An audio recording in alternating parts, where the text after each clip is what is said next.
A top MLB insider just dropped a major Boston Red Sox offseason update. I'm here to break down the newest ideas and how the Red Sox could be looking to create a super pen in Boston. We'll break down all of that, including Ken Rosenthal's top comments surrounding this Red Sox team and pointing out a new direction they may go this offseason.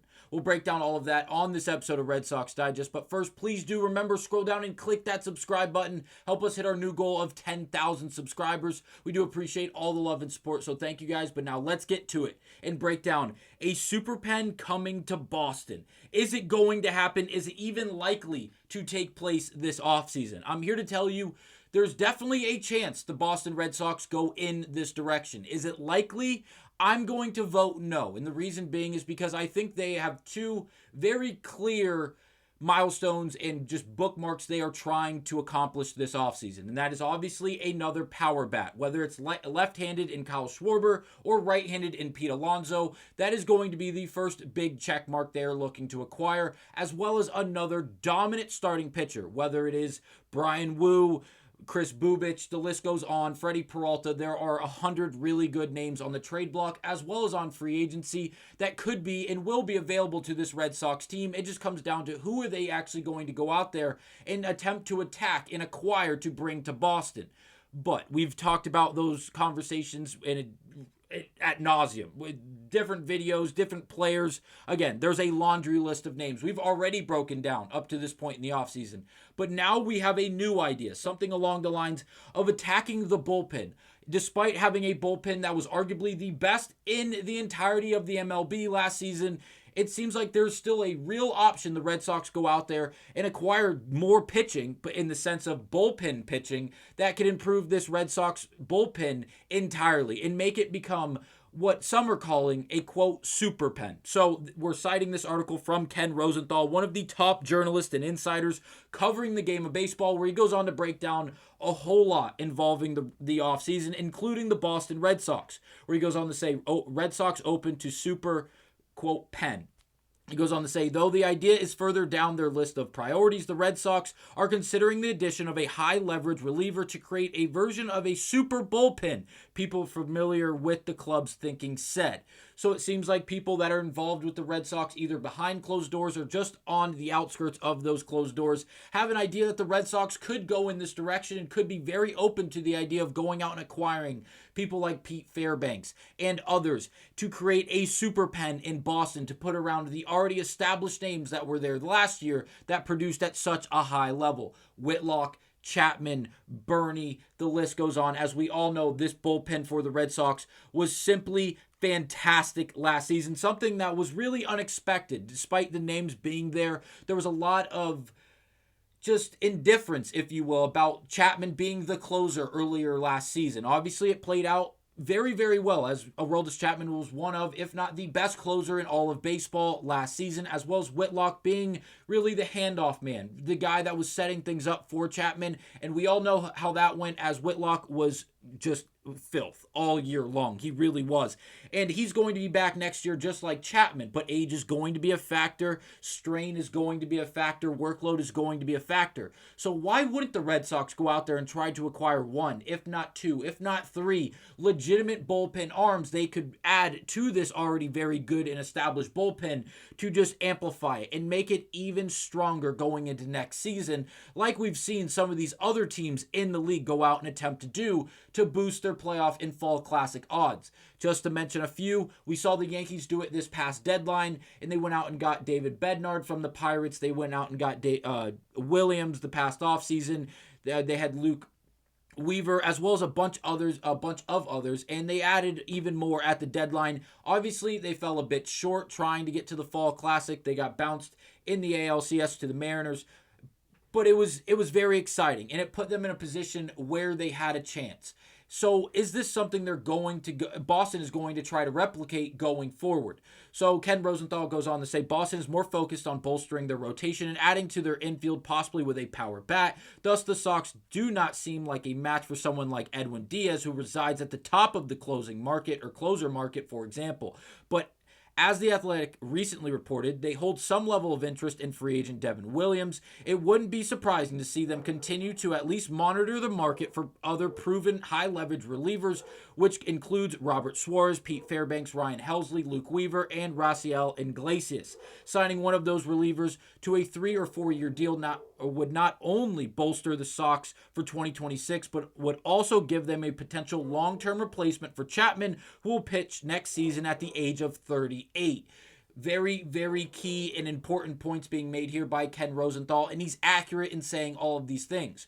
Who are the Red Sox going to go out there and try to acquire? We're first going to start with Devin Williams. Now, Devin Williams last year had a good season. By no means was it his best season. If you go back and look at some of his savant numbers from the previous 4 to 5 years, if you look at the expected batting average, expected slugging, the WOBA, the expected WOBA, as well as other key stats, he is at the top of the top when it comes to those numbers. If you see the red really highlight for these stats, that means he's in the top percentile. And it's no surprise, because if you look at this past year's Baseball Savant page, yes, there are a few blemishes with the walk percentage, the barrel percentage, and then the fastball velo, as well as the average exit velocity being either right at league average, if not just below league average.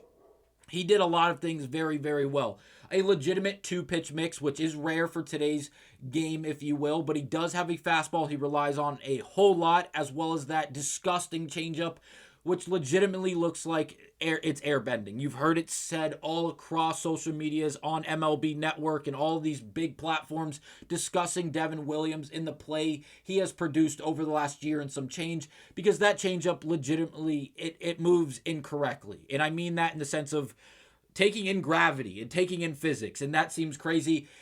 It is a frisbee. He's throwing a wiffle ball, if you will. Some of these guys, like we've mentioned it earlier in these videos, we mentioned earlier in this video, like Joe Ryan in the sweeper and a possible suitor for the Red Sox in the starting rotation as another ace to put next to Crochet.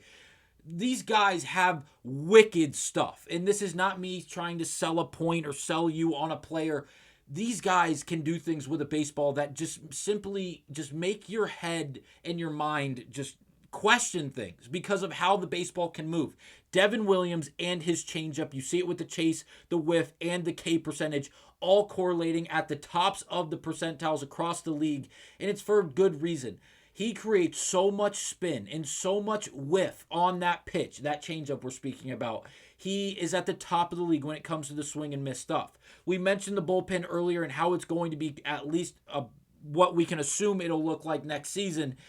If they could add a Pete Fairbanks or a Devin Williams, this bullpen will be absolutely terrifying to the entirety of the league. And now, this isn't the only name we're going to mention here.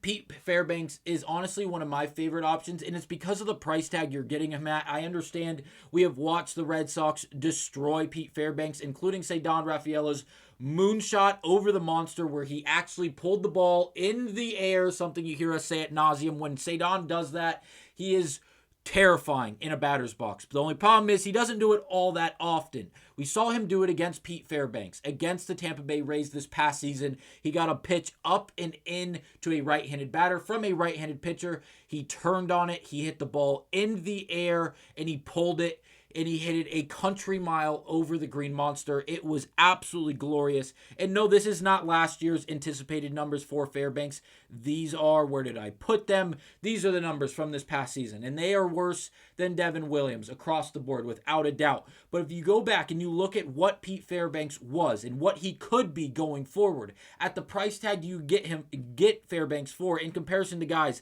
like Edwin Diaz, in comparison to Ryan Helsley, Rafael Iglesias, as well as even Devin Williams, Pete Fairbanks might be a damn good option for the Boston Red Sox. And if you're looking at this and saying, well, Houston, based off the numbers, he didn't qualify for anything because of the lack of innings, and obviously he was in the top 95th percentile for basically every major stat outside of extension and average exit velocity.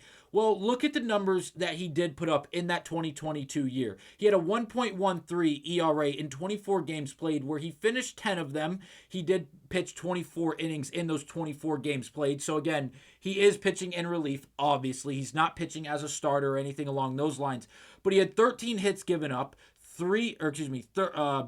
13 hits, 3 runs, all of them earned. He gave up 1 home run. He walked 3 guys while striking out 36. That is a strikeout to base on balls percentage above 12.5.